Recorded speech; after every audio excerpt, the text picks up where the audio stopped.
Este año pues hemos conseguido 7 premios. 7 premios.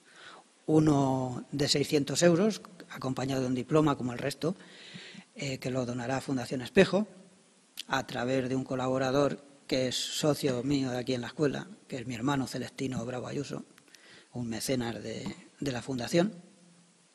Y luego el Ayuntamiento también colabora con nosotros, que donará un premio de 500 euros. Hay otro 500 de Asesoría Hernández Galera de aquí de Viladecans, que va colaborando con nosotros en todo lo que puede.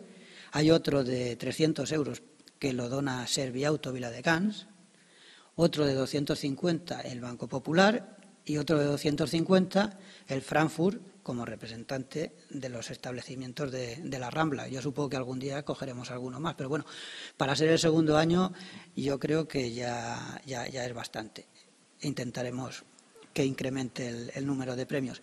Y luego hay uno para estimular un poquito a los autores locales, lo cual no impide que puedan conseguir alguno de los otros premios, de 150 euros y un diploma que será donado por la Asociación de Arts i Oficis de Viladecans.